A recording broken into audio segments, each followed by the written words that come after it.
Bonjour tout le monde. Aujourd'hui, on va continuer notre série sur la nature.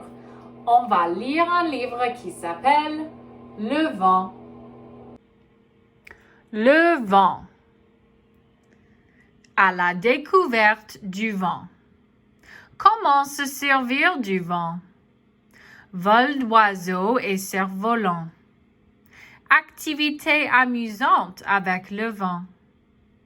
Ce livre est écrit par Honor Head. Le vent.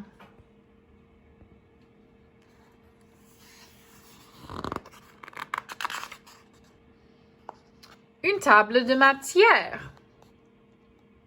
On sait bien qu'une table de matière nous indique que ça c'est un livre de non-fiction. Voici les sujets dans ce livre. Qu'est-ce que le vent? Le vent, à notre service. Sentir la brise. Vent de tempête. Ouragan et tornade. Le vent et les plantes. Sur l'aile du vent.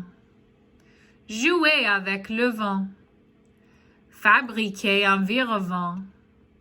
Et à la fin, on a le glossaire et l'index. Et à la fin, après, on a des idées pour les mamans et les papas et les enseignants. Et voici un mignon chien. Qu'est-ce que le vent? Le vent, c'est de l'air en mouvement. Le vent est invisible, mais tu peux le sentir sur ton visage. Tu peux aussi le voir à l'œuvre quand il pousse les nuages et l'entendre souffler sur les feuilles des arbres. Sur cette photo, il dit « Le vent souffle sur un champ d'orge ».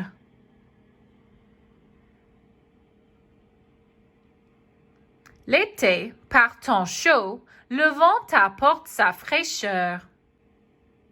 L'hiver, il peut devenir si froid qu'il faut t'émitoufler pour sortir. Le vent est assez fort pour émouler tes cheveux.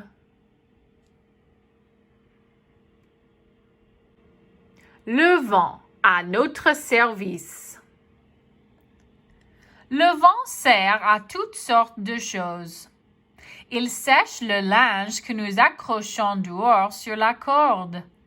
Il fait voler les drapeaux qui, sans lui, pendraient tristement. Il permet aux éoliennes de faire de l'électricité pour éclairer et chauffer les maisons.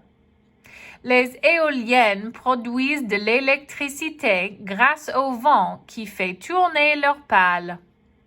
Plus le vent souffle, plus elles en produisent. Les éoliennes sont regroupées dans des lieux appelés parcs éoliens. Ça, c'est une éolienne.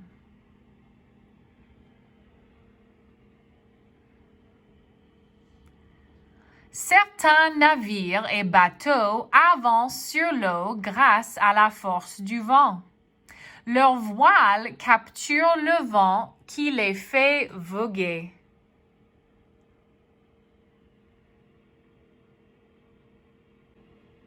Sentir la brise.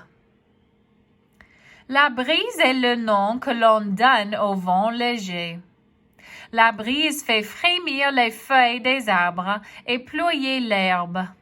Elle souffle habituellement au printemps ou en été par temps chaud. Si elle passe quand tu joues dehors par un beau jour d'été, elle te rafraîchira. Lorsque l'air se réchauffe, il devient plus léger et monte dans le ciel. Il est alors remplacé par de l'air plus frais qu'on l'appelle la brise. La brise marine aide les amateurs de planches à voile à filer sur l'eau.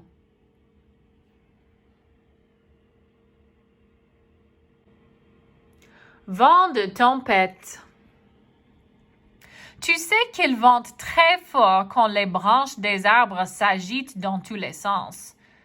Quand un vent violent souffle sur ton visage, il est difficile de parler. Un vent très fort s'appelle une tempête.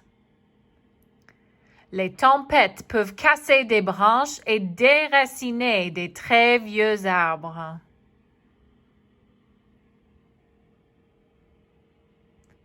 La tempête soulève de gigantesques vagues sur la mer.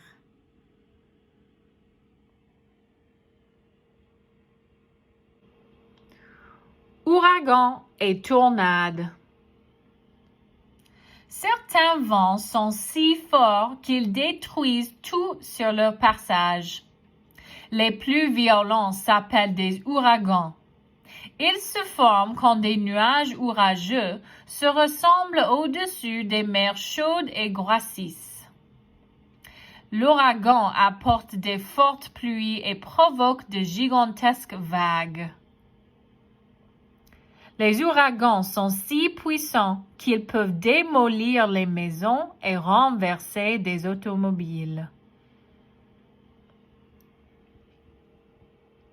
Une tornade ressemble à un étang noir qui descend d'un nuage noir. Ce tourbillon est comme un aspirateur. Il avale tout ce qui se trouve sur son passage. Certaines tornades peuvent traverser une région à 120 km par heure. Avertissement: ne sors jamais pendant un ouragan ou une tornade.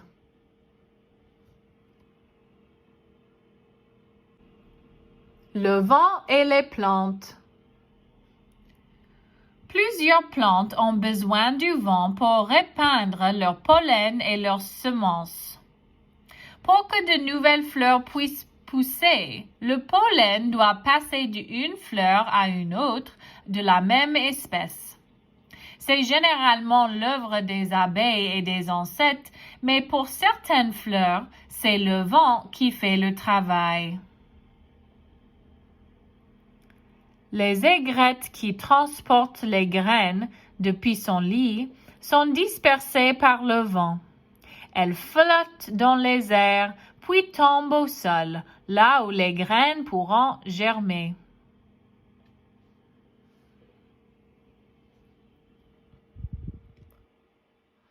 La semence de certains arbres et d'autres plantes dépendent aussi du vent pour voyager et se disperser. Les graines très légères sont aisément soulevées par le vent et emportées au loin.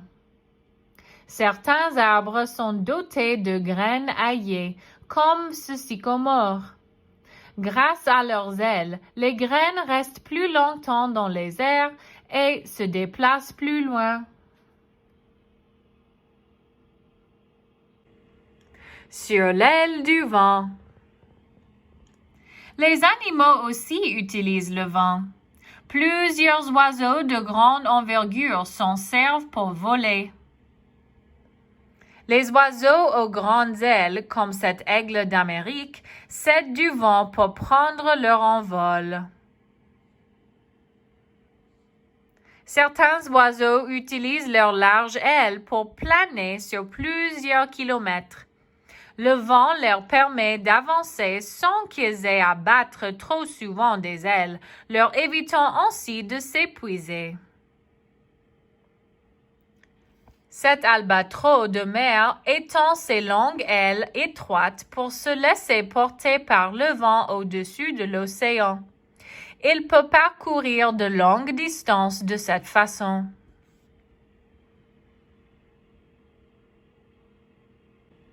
Jouer avec le vent.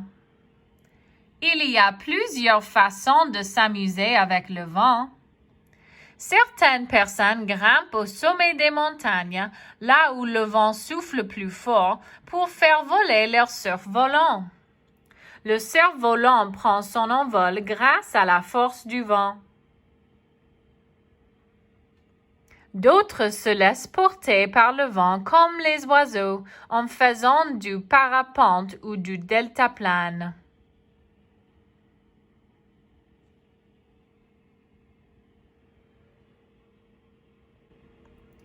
Ça, c'est une activité et les directions pour faire un virevent.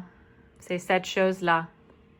Si tu veux les instructions en anglais, dis à ta maman ou ton papa de m'envoyer un message.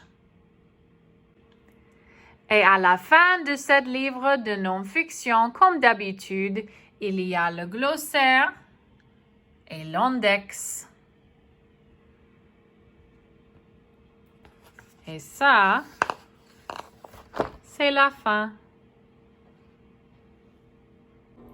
Merci pour suivre ce livre avec moi, les enfants. J'espère que vous avez appris quelque chose de nouveau sur le vent. À la prochaine!